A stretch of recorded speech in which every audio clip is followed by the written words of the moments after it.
ngo je sigarana izi nkwiye izindi ndazishwiragiza oya izo 20 genda ugira akantu gashobora gutuma abandi batera imbere kuberako. Birababaje cyane ibyo twaraye tubonye aho umuntu agenda muri banki agakurayo miliyoni. Reka nsubire ndaguhe ikaze nshuti y'umunywanyi wacu kuri wowe wumviriza ibiganiro vyacu dutambutsa kuri imbonesha kure yacu ari nayo yanyu ya Burundi News TV. Kuri iri genekerezo tukaba tugarutse ngo tubashitseko amakuru akomeye cyane ahejeje kudushikira ngaha mu gihugu cacu c'u Burundi. Ni amakuru avugwa mu gisata ca politiki, umutekano n'agateka ka zina muntu.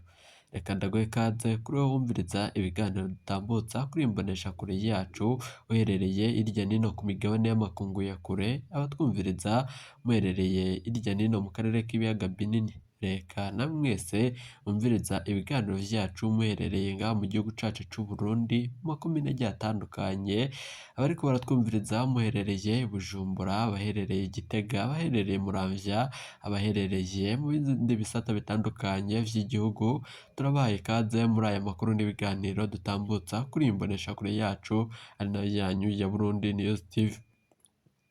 Reka nsubire ndagukengurukire cyane nshuti munywanyi kuri wowe wahejeje gubyonda ijambo sabone, kuba atarabikora aka niko karyo ndagusaba umunuke musi iyi video urabanditse ijambo sabone upyondeko, uraca urabona ari akazogera nawe nyene upyondeko, hama tuje turabana mu makuru n'ibiganiro dutambutsa kuri imbonesha kure yacu ari nayo yanyu ya Burundi News TV. Ingingo nkuru turazifatira ku makuru akomeye cyane ahejeje kudushikira ngaha mu gihugu cacu c'u Burundi.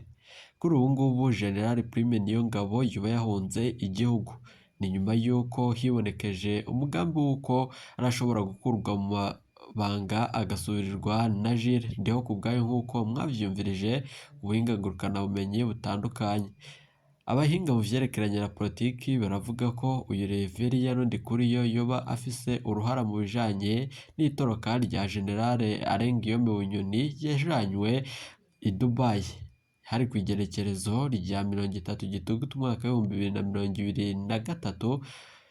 Kuri ubu ngubu rero amakuru turonka mu ibohero rya Gitega akaba avuga ko General Arengiyome Bunyoni ataragarukanwa mu ibohero rya Gitega nyuma yuko yajanywe n'abasoda ariko hatazwi inkambi bahora bacungera. Ivyo vyose turaza kubigaruka ko muri aya makuru yacu. Nayo amakuru avugwa kuri General Prime Niyongabo kuri ubu ngubu biravugwa ko General Prime Niyongabo nawe amagara yiwe ageramiwe. Ni nyuma yuko mwumvirije ko yateguye kugandagura umukuru w'igihugu mu ibanga rikomeye cyane nk'uko amasoko yacu avyemeza. Mwarumvirije ko ariwe wibonekeje mu bijanye n'icuka ca kudeta mu gihugu c'u Burundi. Murazi ko umukuru w'igihugu ubwo ariko aragirira ingendo mu bihugu vy'ibibanyi ariko aratiga ibihangange biri ku butegetsi vyose bipfunzwe kandi bicungerewe umutekano mu ibanga rikomeye cyane nk'uko tubihabwa na bamwe mu begereye ubutegetsi n'intwaro ya nyiricubahiro Majoro Evariste Ndayishimiye. Biravugwa ko abasirikare barungitswe mu rugo kwa General Prime Niyongabo aka kanya ariho bahejeje gutahura imiliyoni amajana ashikane y'amafaranga y'amarundi yari yanyegejwe kwa General Prime Niyongabo. Abandi bategetsi bivugwa ko bari bafatiganije n'uyu General Prime Niyongabo nabo turaza kubagarukako. Naho Gervais Ndirakobuca nawe aka kanya afashitiwe ingingo ruhashikomeye cyane nyuma yuko nawe yoba afise uruhara rukomeye cyane mu bijanye n'aya mahera yibonekeje kwa General Prime Niyongabo. Ubusuma nk'uko umukuru w'igihugu nyenicubahiro Majoro Evariste Ndayishimiye yahora abivuga burahejeje kwibonekeza mu gihugu cacu c'u Burundi.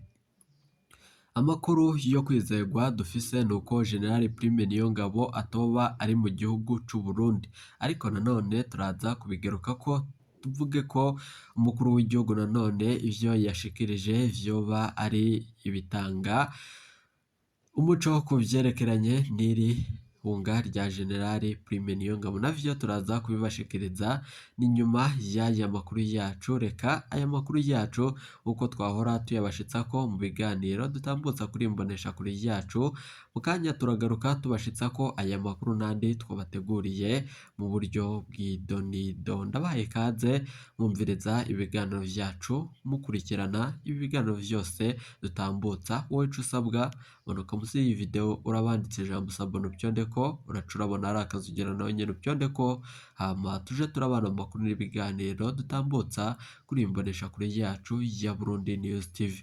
Reka aya makuru yacu tugaruke tuyatangurira ku yandi makuru akomeye cane ahejeje kudushikira. Mu nyuma turaza kumviriza ico umukuru w'igihugu nyene icubahiro Majoro Evariste Ndayishimiye yashikirije kuri aba basuma bibonekeza mu gihugu c'u Burundi. Turaza no kugaruka nanone ku hantu havugwa ko General Prime Niyongabo yoba yinyegeje nyuma yo kuba atari mu butegetsi bw'umukuru w'igihugu nyene icubahiro Majoro Evariste Ndayishimiye. Andi makuru nanone turibuze kubabwira navuga kuri Jules Ndihokubwayo ashobora gusubirira General Prime Niyongabo. Vyose turagaruka tubibashitsako. Ndabahaye ikaze.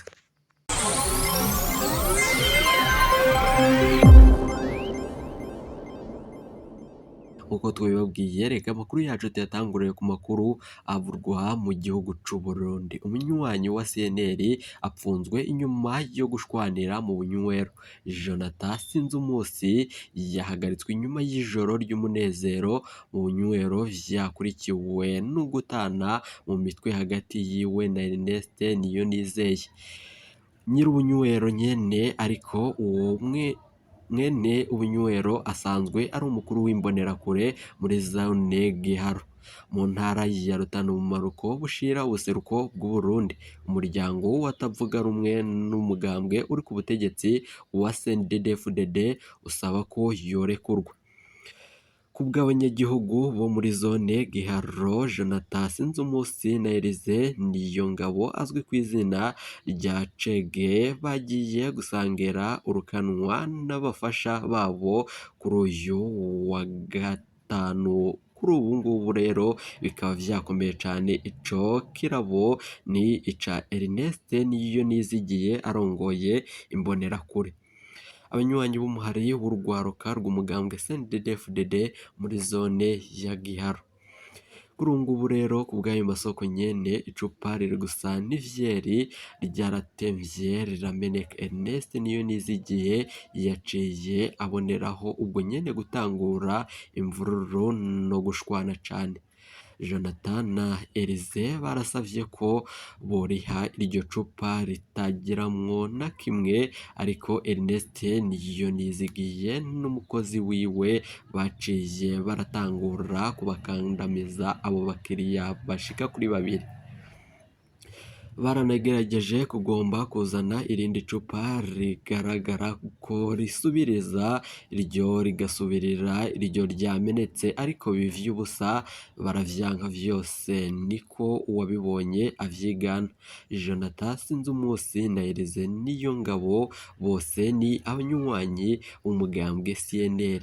Bivurwa ko canke boba bari batumwe n'uwo mugambwe wa CNL, bikaba birizo mvo ziriko ziravugwa zihwihwiswa hirya nino mu makuru ariko arakwiragizwa mu gihugu c'u Burundi. Mwene unywero yaciye rero atwara Jonathan Sinzumusi kuri iyo komisariya y'igipolisi ca komine Giharo. Kubw'isoko mu gipolisi, Sinzumusi gushika ubu apfungiwe mu gasho k'igipolisi ca komine Giharo. Elise Niyongabo nawe nyene ariko araronderwa n'imbonerakure kubw'abanyagihugu bo muri iyo zone. Umuryango wa Jonathan Sinzumusi usaba ko yotezurirwa. Igipolisi naco nyene kikavuga ko camufunze ku mvo z'amatohoza. Kugeza ubu nta nkuru ivuga ko yorekurwa iradushikira, nituza kuyironka abamenyesha amakuru bacu araza kwitosora tuyibashitseko. Naho amakuru avugwa muri Repubulika Iharanira Intwaro Rusangi ya Kongo Masisi, abantu batari bakeya kuri ubu ngubu abari barataye izabo bariko baragaruka bukebuke ikicanga. abanyagihugu bari barahunze kubera ubwoba bwo ku munsi wa kane wa 2026 Gitugutu umwaka w'2023 mu gisagara ca Kicanga muri grupema ya Bushari Makoto bariko barasubira mu zabo bukebuke. Nivyo umumenyeshamakuru wacu yabonye ubwo yari muri Repubulika Iharanira Intwaro Rusange ya Kongo. Abanyagihugu bavuga ko babonye agahengwe kariko karagaruka muri ico gice ca teritwari ya Masisi muri Nord Kivu mu buseruko bwa RDC. Inyuma y'indwi imwe hari akajagari gakomeye cyane kuko abagwanyi ba M23 bahejeje gufata ingingo ikomeye cyane yo kwegera ibirindiro vya FARDC n'umujyi wa Goma nk'uko amatohoza abigaragaza.